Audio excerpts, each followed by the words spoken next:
over and over again, aren't you? Yeah, but if you, let's say, just have beef one day and then the no, next day you just have chicken. if you have a mixture of different structure, Yeah. so coming this and this, that doesn't happen or doesn't happen that fast. It really prolongs it. When you have exact same type, and actually because you've been on Charles Poliquin courses, he is the one also that is a big advisor of that, to absolutely never take one, yeah, because he had so many clients that he has that he always proudly talks about it. If you have a one type, you're going to get allergic. So mix the proteins. So Milos, when people blend protein up, like food, doesn't it bypass the digestive system and defeats the purpose? It can't bypass it. It goes in Yeah, but it's broken down more easily, so your body doesn't need to digest it as much. No, but you see, okay, protein is peptide, right? And peptide needs to be broken down, into the single peptides, deep peptides, or it's always going to be broken down. You have to have, of course, digestive enzymes to break it down, but it's impossible to bypass. If it's possible to bypass protein or something else, then you would be able to eat so many calories and just pass it. And they had this with the... I mean, in the way that if you have a solid cooked meal, chicken breast, what's going to be 40 grams of protein, and you digest it properly, you're going to get probably that much amount of protein from it. But if you blend it, the chicken breast, are you still going to get the same amount of nutrients from it? I'm convinced, for sure. Yeah. Why would you think that you wouldn't? Because it's going through your bloodstream quicker, so it's going to... No, but it needs to go to the stomach, it needs to be broken down by an enzymatic process. Because it's digesting slow, it's breaking it down slower, so your body is taking in more nutrients. So it's not going past your system it's like this. A bus coming past you at 100 miles per hour, you're not going to be able to catch it. But if that bus slows down and parks up, so you're going to jump onto it. Yes, but to leave the stomach, you cannot leave as a protein. It has to be leaving down as a peptide. So it has to be digested before it would leave in the small intestines. So nothing will I really, to be honest, I cannot guarantee you that my answer is correct, but I'm convinced that it makes no difference. Because I've had blended liquid drinks before. Only time I have it is because when I lose my appetite.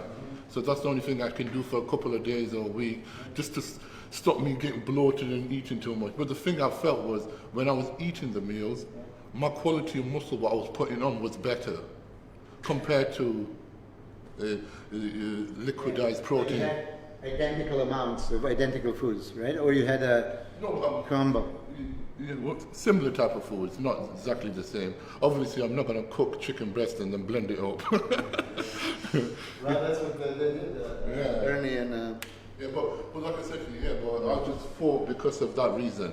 Well, even with all the protein powders, okay, you take the whey protein, it's within 20 minutes, casein, casein calories, it goes too fast. Yeah, right? That's what I'm saying. So if you're having beef, let's say you have beef liquidized, it's still going to be released slowly in your bloodstream. Or is it going to be quicker compared to eating it? It's probably going to be quicker, yes. Yeah, of course, yeah. Yes, so wouldn't it be better to have a whey isolate protein shake with casein or milk than having a blended steak? Yeah, it will. That's why I say I don't understand why would you blend the steak. Yeah. Take a protein powder. That's what they're made for. It would be a lot better, isn't it? Yes. That's what I mean. So I was saying to these guys, why have a blended chicken or thing? Yes. I'd rather have a protein shake. Yes. For me, it doesn't make any sense because you can have a 40 grams of valuable albumin, egg white protein, and casein, and you have all the amino acids. Yes. Yeah. But, and basically, you're buying that much money for a steak and not even enjoying it. Why do they always talk about with solid foods the effect it has on the look of the body as well? Because they always say they've brought people off from having 5 shakes a day, wherever it might be, to solid foods, and you get that fuller look. Now, is that due to they've changed the source of like carbohydrates or whatever it is? Because they've always talked about that before. A lot of videos I've seen that we've changed them from doing this to this. I have a guys that would actually eat one meal and have 7 shakes a day. And looks spectacular, so that goes that theory. I mean, I wasn't for it, right? But I had guys in the States, they would just say, I can't eat, I can only have a shake.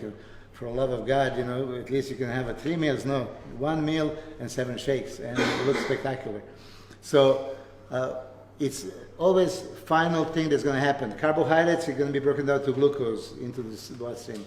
Protein is going to be into amino acids, right? So you're going to get, if you get what I talk about, required amount of calories daily, right, for all your needs, then you're going to be perfect no matter what you take. The problem is with I started talking about this, it's not just quantity, it's quality of nutrients that you take and timing when you take it. If you take 3,000 calories, but I take all at once, you separate it in so many meals.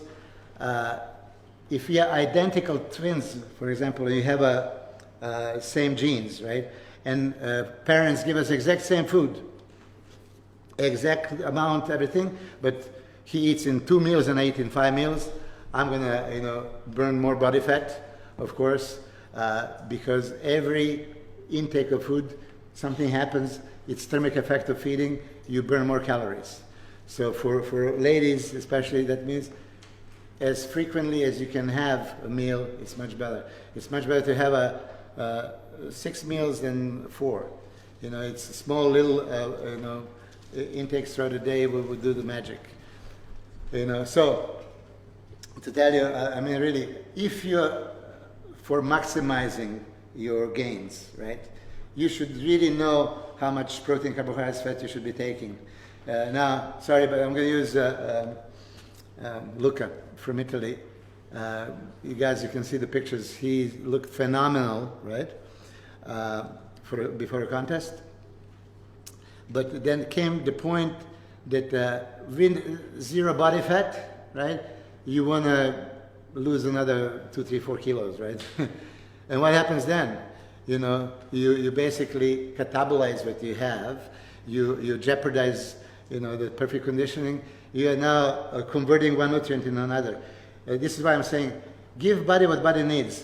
And if one is missing and needs to be converted, then you're compromising. This is why it's not maximal results. They're not maximally beneficial, right? So that's why you really have to be honest. Give yourself enough time to diet down for the show. So as you're dieting to the show, lose body fat and maintain or gain muscle in process. And to finish this, because I digress, you do this by maintaining everything that you need from one meal to another. If you're gonna train here, training at this part, we use this as an anabolic phase. For anabolic phase, right, meal before should be protein and complex carbs, right? And you take pre, during, and post-workout shakes, and you take, again, meal with a protein and complex carbs. It can be a mixture of some simple carbs as well, right? This is the time of the day when you need carbs. Even if you're in competition dieting and you have no carbs throughout the day, before and after, you don't have to. You should absolutely have that. How much fiber would you recommend for a How much? Fiber. Fiber, okay. 15, 20 grams a day. Before and after, or just For training, no. Fiber, no. No, that's what I mean. Not very training. Where would you recommend putting fiber in the Fiber, diet? morning or evening. before you Evening, sleep. yeah. Because fiber slows down everything. Yeah. Here, you don't want to have anything in. You want to It's just. just a lot of bodybuilders you see, like throughout the day, they're having broccoli all the time. Yeah. And like, I only have it in the morning. In the evening, Yeah. yes.